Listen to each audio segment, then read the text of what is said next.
अगर आप भी एक वीडियो एडिटर हो तो ये वीडियो आपको ज़रूर देखनी चाहिए बिकॉज़ इस वीडियो में मैं तुमको अलाइट मोशन के काफ़ी शॉर्टकट्स बताने वाला हूँ जो आपका टाइम तो सेव करेंगे ही बट उसके साथ साथ आपकी वीडियो एडिटिंग में भी काफ़ी हेल्प करेंगे। सो बिना टाइम गवाए चलिए अलाइट मोशन में। और एक ज़रूरी बात, जो भी शॉर्टकट मैं आपको बताऊंगा वो सीक्वेंस में नहीं बताऊंगा वरना और भी ज़्यादा टाइम इस वीडियो को बनाने में लगता। तो सबसे पहला जो शॉर्टकट है वो है की फ्रेम को लेकर। तो मान लो आपके पास एक लेयर है जिसमें आपने काफ़ी सारे एनिमेशन की फ्रेम के थ्रू क्रिएट किए हुए हैं और आप उस लेयर को डुप्लीकेट कर रहे हो लेकिन उसमें आपको की फ्रेम नहीं चाहिए। तो जिनको शॉर्टकट नहीं पता वो एक एक की फ्रेम को रिमूव करेंगे बट एक क्लिक में कर सकते हो। तो सबसे पहले उस लेयर को सिलेक्ट करो एंड फिर मूव एंड ट्रांसफॉर्म में आ जाओ। एंड ज़रूरी नहीं है कि आपको मूव एंड ट्रांसफॉर्म में ही आना है। आपका एनिमेशन ओपासिटी का है तो ब्लेंडिंग एंड ओपासिटी में जाओ, इफेक्ट में है तो इफेक्ट में जाओ।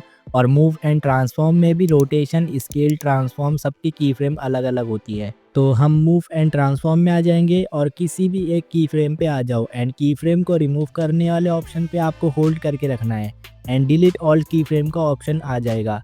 तो एक क्लिक में सारे की फ्रेम रिमूव हो जाएंगे। अब जो नेक्स्ट शॉर्टकट है वो है कि आप ऊपर से ही अपने प्रोजेक्ट का नेम चेंज कर सकते हो एंड सेटिंग्स वाले ऑप्शन पे क्लिक करके प्रोजेक्ट का ratio, resolution, frame rate and background colour सब चेंज कर सकते हो।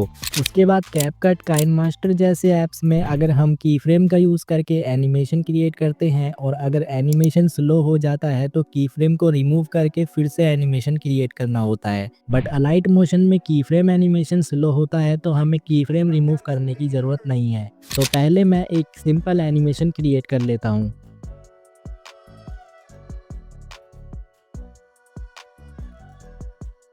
तो अब देख सकते हो एनिमेशन कितना स्लो है। तो जैसा आपको मैंने पहले बताया कि स्केल, रोटेशन, ओपेसिटी सबके की फ्रेम अलग अलग होते हैं। तो हम मूव एंड ट्रांसफॉर्म में आ जाएंगे एंड जिस की फ्रेम को मूव करना है उसे होल्ड करके मूव कर सकते हो एंड अभी एनिमेशन पहले से फास्ट हो जाएगा। और इस एनिमेशन को आप रिवर्स भी कर सकते हो। सिंपली पहले वाले की फ्रेम को एंड में कर देना है एंड सेकंड वाले की फ्रेम को स्टार्टिंग में कर दो तो आपका एनिमेशन रिवर्स भी हो जाएगा। देन उसके बाद आपको यहाँ दो एरो देखने को मिलती है, इनका यूज़ काफ़ी लोगों को नहीं पता। तो एरो का यूज़ करके हम तीन काम कर सकते हैं। सबसे पहला यूज़ है कि आपकी एडिटिंग टाइमलाइन काफ़ी बड़ी है और आपको स्टार्टिंग टू एंड जाना है एक क्लिक में। तो इस एरो का यूज़ करके starting to end easily switch कर सकते हो। उसके बाद जो इसका सेकंड यूज़ है वो है की फ्रेम्स के बीच में भी आप इससे स्विच कर सकते हो। तो इस लेयर पे हमारे दो की फ्रेम है। तो मैं पहले क्या करता था, एनिमेशन क्रिएट करने के लिए की फ्रेम के एग्जैक्ट पॉइंट पे प्ले हेड को रखता था एंड एनिमेशन क्रिएट करता था। बट अब मैं इन एरो का यूज़ करके की फ्रेम्स के एग्जैक्ट पॉइंट पर आ जाता हूँ एक क्लिक के अंदर। उसके बाद जो तीसरा यूज़ है कि आप बीट्स के बीच में भी स्विच कर सकते हो। अब काफ़ी लोगों को बीट्स क्या है और क्या यूज़ होता है इनका वो नहीं पता होगा, तो टेंशन ना लो, बताऊंगा। तो बीट को ऐड करने के लिए अपने प्ले हेड पे जो टाइमर है उस पर क्लिक करना है एंड बीट ऐड हो जाएगा। उसके बाद सेम तरीके से ही एक बीट इधर ऐड कर लेंगे। अब सेम तरीके से एरो का यूज़ करके इनके बीच में भी स्विच कर सकते हो। अब जो बीट का यूज़ है वो भी एक शॉर्टकट की तरह ही है, मैं हमेशा यूज़ करता हूँ। तो मान लीजिए इन दोनों लेयर में सेम पॉइंट पे की फ्रेम ऐड करना है तो यहाँ बीट का यूज़ करना है। पहले एक बीट यहाँ लगाओ देन सेकंड यहाँ। तो ये आप अपने एनिमेशन के हिसाब से ऐड कर सकते हो। उसके बाद किसी भी एक लेयर को सिलेक्ट करके की फ्रेम्स को ऐड कर लो एरो का यूज़ करके एंड फिर सेकंड लेयर पे भी अपने की फ्रेम्स को ऐड कर लो। तो देख सकते हो दोनों लेयर में की फ्रेम एग्जैक्ट पॉइंट पर ही है। आप इजीली एनिमेशन क्रिएट कर सकते हो। उसके बाद यहाँ हम एक शेप ऐड करते हैं और अगर इसे बिल्कुल मिडल में सेट करना हो तो हम अंदाजे से ही कर सकते हैं। बट मूव एंड ट्रांसफॉर्म में आकर इस ट्रैक पैड से सेट करोगे तो बिल्कुल मिडल में सेट कर पाओगे इन रेड लाइंस के थ्रू। उसके बाद हम इस शेप को टू फिंगर की हेल्प से बड़ा करते हैं तो ये साइड में स्केल हो रहा है, मिडल से नहीं हो रहा है। तो अगर इसे एक क्लिक में फुल स्क्रीन करना है तो थ्री डॉट पे क्लिक करो एंड यहाँ से फिल कंपोजिशन एरिया पे टैप कर देना है। इजीली ये फुल स्क्रीन हो जाएगा। एंड सेकंड तरीका है मूव एंड ट्रांसफॉर्म में आकर स्केल में आ जाओ और यहाँ से स्केल करोगे तो ये मिडल से ही फुल स्क्रीन होगा। उसके बाद आप देख सकते हो मैंने एक एनिमेशन क्रिएट किया है जिसमें काफ़ी सारी लेयर्स हैं और ये एनिमेशन यहाँ ख़त्म हो रहा है। और अगर मैं एक एक लेयर को ट्रिम करूँगा तो काफ़ी ज़्यादा टाइम लगेगा। तो क्या सबको एक साथ ट्रिम कर सकते हैं? जी हाँ, ज़रूर कर सकते हो। तो सबसे पहले सभी लेयर्स को सिलेक्ट करना है। अब कैसे करना है, और हाँ, इसमें भी ना काफ़ी लोग क्या करते हैं, एक लेयर को होल्ड एंड सेलेक्ट किया, उसके बाद एक एक लेयर को सिलेक्ट करते हैं। बट किसी एक लेयर को होल्ड एंड सिलेक्ट करते ही नीचे ड्रैग करोगे तो इजीली सारे लेयर सिलेक्ट हो जाएंगे। उसके बाद नीचे ही तुम्हें ट्रिम एंड स्प्लिट के ऑप्शन मिल जाते हैं। तो जहां से ट्रिम करना है उस पॉइंट पर आकर इस ऑप्शन पे टैप कर देना है, जिससे सारे लेयर एक साथ ट्रिम हो जाएगा। और ये जो सिलेक्ट ऑल का ऑप्शन है ना, वो आपको हर जगह पर काम आएगा, लेयर्स को कॉपी करना, डिलीट करना और भी बहुत कुछ। अब यहाँ मेरे पास काफ़ी सारी लेयर है तो मैं कंफ्यूज हो रहा हूँ कि कौन सी लेयर किस चीज़ की है। वैसे तो इसमें सभी सर्कल है, लेकिन आपके केस में काफ़ी लेयर्स हो सकती हैं। तो हम क्या करेंगे, लेयर को रिनेम कर लेंगे। तो जिस लेयर को रिनेम करना है उसको सिलेक्ट करके ऊपर आपको लेयर रिनेम करने का ऑप्शन मिलता है। यहाँ से इजीली लेयर को रिनेम कर सकते हो। उसके बाद आप यहाँ पर देख सकते हो कि एक लेयर एंड तक है एंड बाकी बीच बीच में कट है। तो इन लेयर को हम एंड तक एक्सटेंड करेंगे तो काफ़ी टाइम लगेगा, बट एक क्लिक में क्या हो जाएगा, हाँ ये भी हो जाएगा। तो हम पहले एक लेयर को करेंगे। तो लेयर को सिलेक्ट करके उस पॉइंट पर आना है जहाँ तक एक्सटेंड करना है। देन दो अलग अलग ऑप्शन आपको मिल जाएंगे। पहले वाले पे टैप करते ही ये लेयर एक्सटेंड हो जाएगी। लेकिन सबको एक साथ कैसे एक्सटेंड करें, तो जैसा कि आपको मैंने थोड़ी देर पहले बताया, सिलेक्ट ऑल का ऑप्शन आपका हर जगह काम करेगा। तो अपने लेयर्स को होल्ड एंड ड्रैग करके सिलेक्ट करना है। देन एंड पॉइंट पर आकर सेम ऑप्शन नीचे मिल जाएगा, तो उस पर टैप करते ही सारे लेयर एक्सटेंड हो जाएंगे।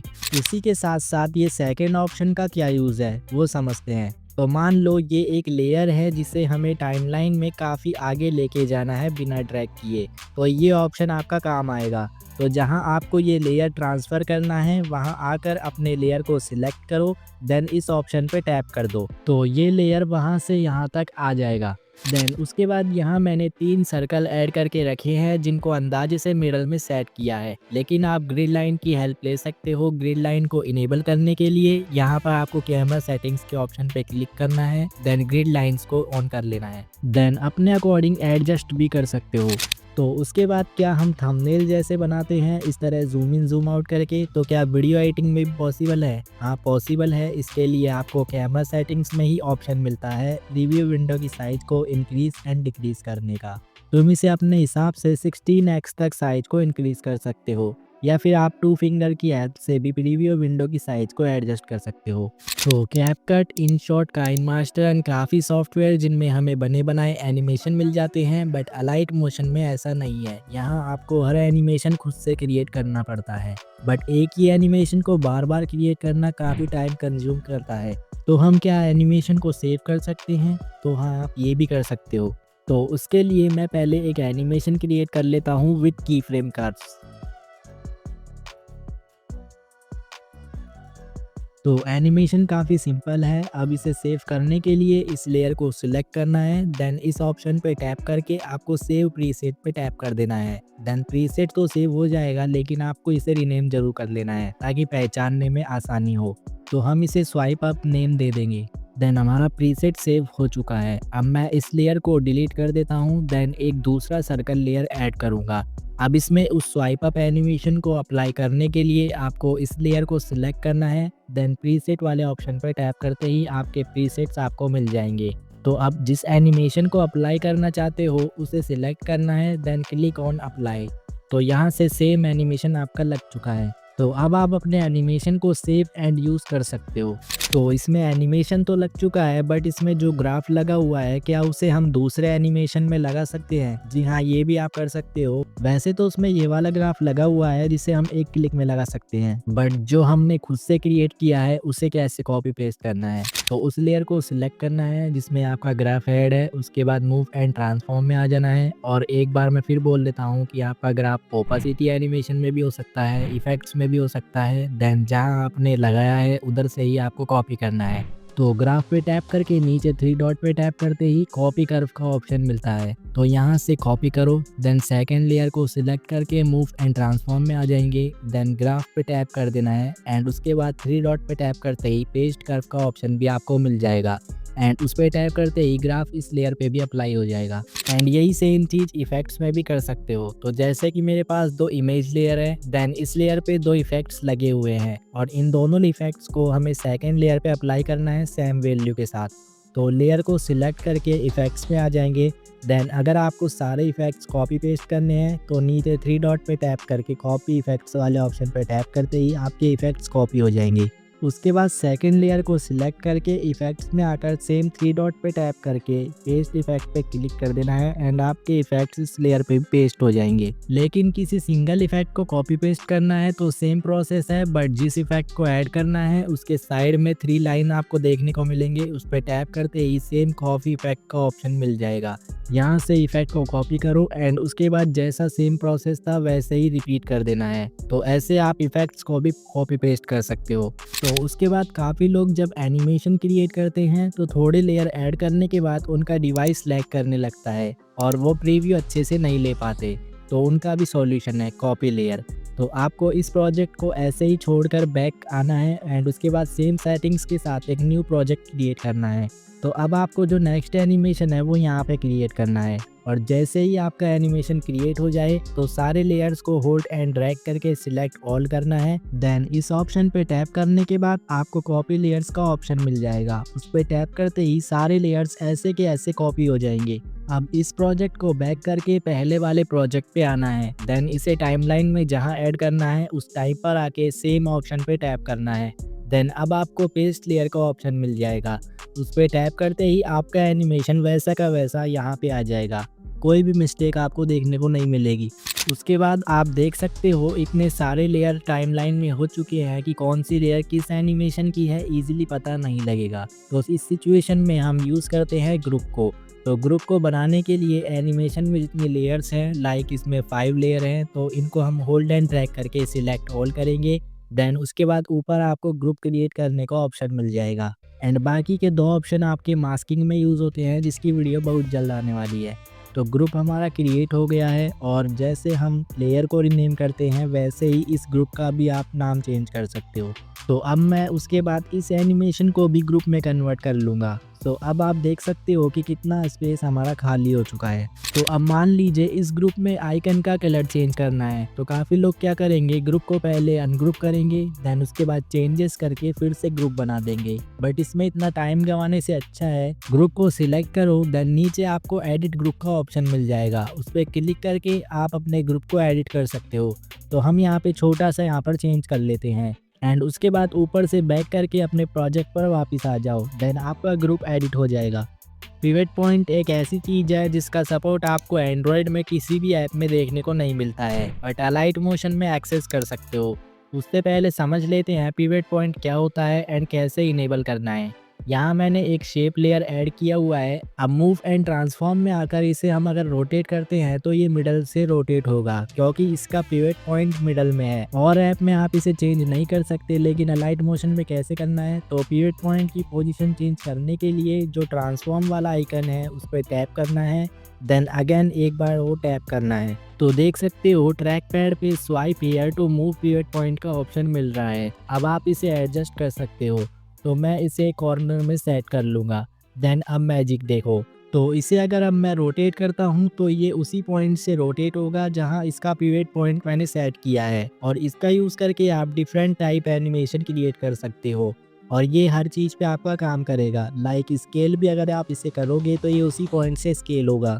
अब वैसे तो ये चीज़ मुझे स्टार्टिंग में बतानी चाहिए थी, बट कोई नहीं, अब देख लो। तो जब भी हम अलाइट मोशन में कोई इमेज लेयर ऐड करते हैं तो बाय डिफ़ॉल्ट वो 2 से 3 सेकंड का ही आता है, जिसकी वजह से हमें उसे बार बार एक्सटेंड करना पड़ता है। तो उसे चेंज करने के लिए आपको होम पेज पे 3 लाइन देखने को मिलता है, उस पर टैप करने के बाद यहाँ से डिफ़ॉल्ट लेयर ड्यूरेशन का ऑप्शन आपको देखने को मिलता है, जिसे आप 60 सेकंड तक सेट कर सकते हो। तो अब मैं कोई भी एक इमेज लेयर ऐड करता हूँ तो बाय डिफ़ॉल्ट 10 सेकंड का ही आ रहा है, तो ये भी आप चेंज कर सकते हो। तो आप कमेंट्स में बताओ आपको कौन सा शॉर्टकट नहीं पता था और आप एडिटिंग के लिए कौन सा ऐप यूज़ करते हो। तो इस वीडियो में तो बस इतना ही, मिलते हैं अगले वीडियो में, तब तक के लिए बाय।